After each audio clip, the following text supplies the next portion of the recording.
All right, in our next set of notes, we're going to be looking into actual causes of the Civil War. So the first thing we're going to talk about is the Kansas-Nebraska Act and why it was such a problem.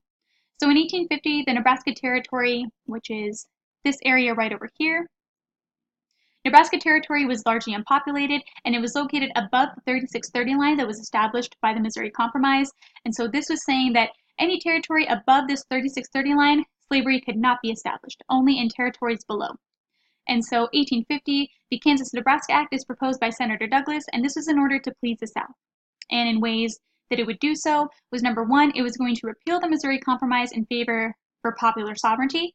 So in saying that it's going to be up to the settlers to decide free or slave status. Number two, it was going to divide Nebraska into two different territories, Nebraska and Kansas. And what happened with this is that we had little chance of slavery establishing in Nebraska, which would of course make the North happy, but there would be possible slavery expansion in Kansas, which would of course make the South happy. So looking into why was this going to be a problem?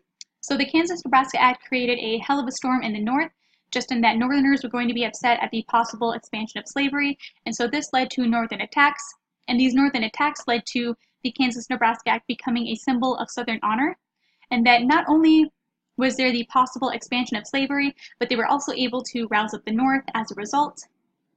However, ultimately, this was going to lead to congressional struggles, and that the Northern Democrats were going to be splintered before the act actually became an act, and it was still in the bill status.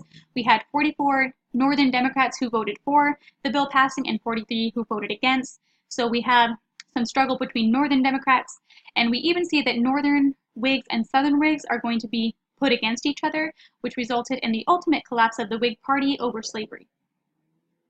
And this picture here, we have forcing slavery down the throat of a free soiler. So really, again, pitting South between North in, is this territory going to be free or slave territory? So looking into, with the desolation of the Whig Party, who's going to replace them? So the first new party that we see created is the Know Nothing Party. They later on become known as the Native American Party. And a big thing that they promoted was anti-immigration and anti-Catholic rhetoric, and that there was a real fear for job competition, and this was also evident in a fear of rising of Catholic immigrants from Germany and from Ireland.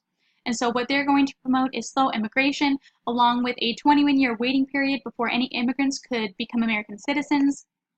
They also pledged to only vote for native-born Protestants, and they had major support from ex-Whigs from the South, and the Know Nothing Party was going to be strongest in New England. And we see a nice flag, Native Americans beware of foreign influence.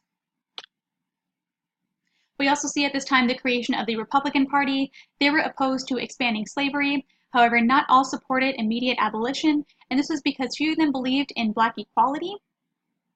We also see that they were divided on economic and immigration issues. It wasn't as clear as the Know Nothing Party.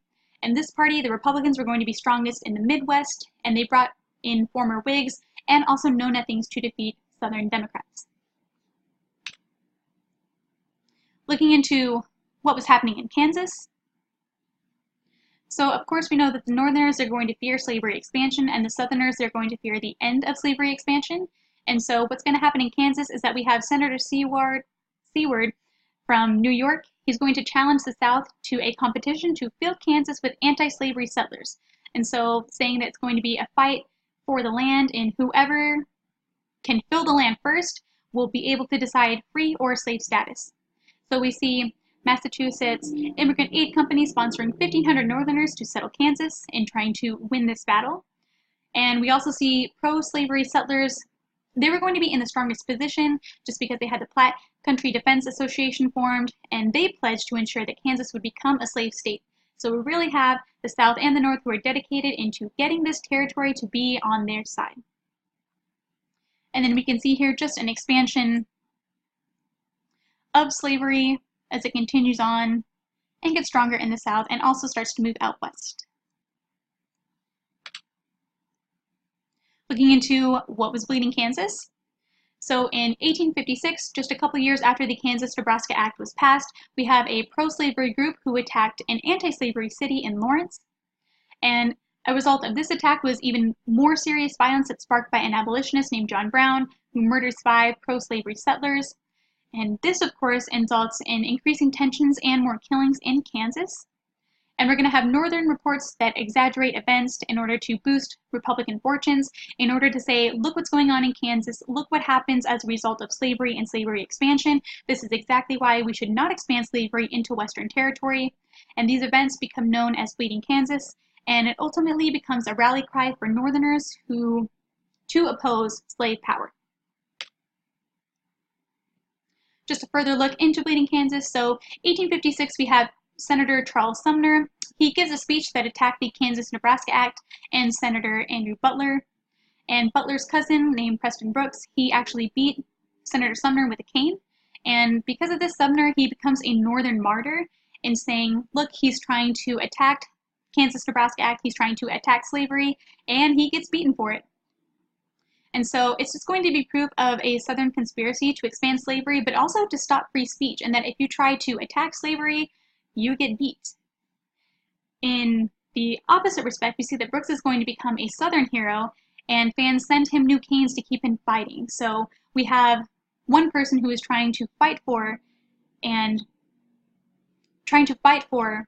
the Southern expansion of slavery. So we see 2 different stories from each side. And here we have the actual attack of the cane. Looking into what was the Dred Scott versus Stanford case. So Dred Scott, he was a slave who lived in Missouri, but he traveled into free territory with his master before returning home to Missouri. And so in the 1840s, Scott goes before the Missouri courts in order to claim his freedom and saying that he resided in a free state, therefore he should be a free man. And the case goes all the way up to the Supreme Court before deciding on a verdict.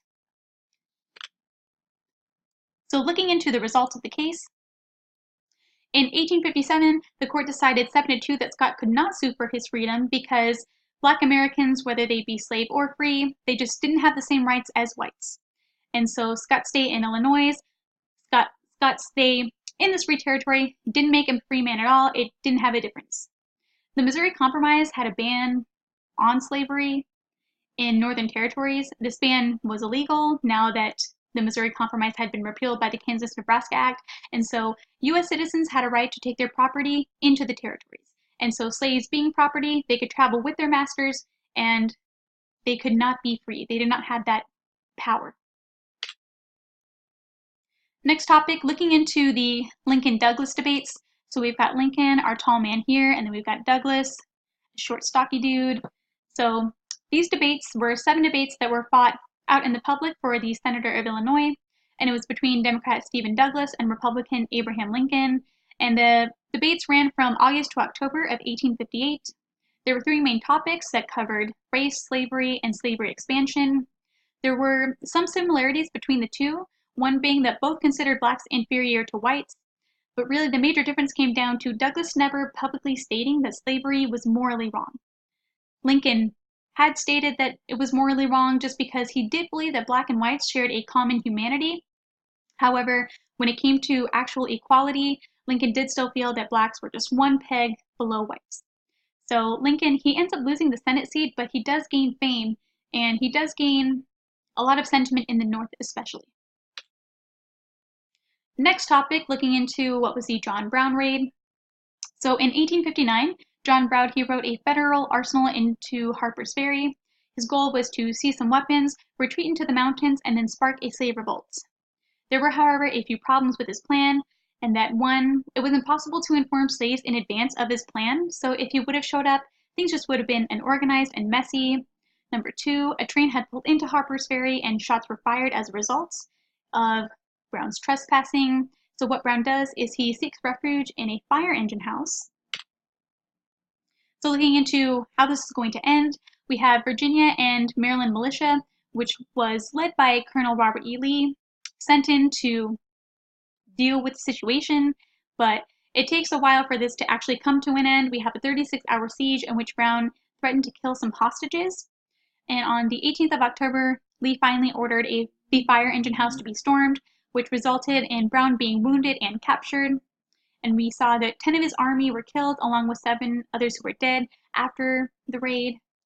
So Brown's going to be tried, he's going to be executed, and again, he becomes a martyr for Northern abolitionists in that he was going to arm the slaves, start a slave revolt to free the slaves, to finally put an end to the slavery expansion. And on the opposite end, looking at it from a Southerner's perspective, the South is going to see this as further proof of Northern conspiracy to end slavery. All right, and we will stop there.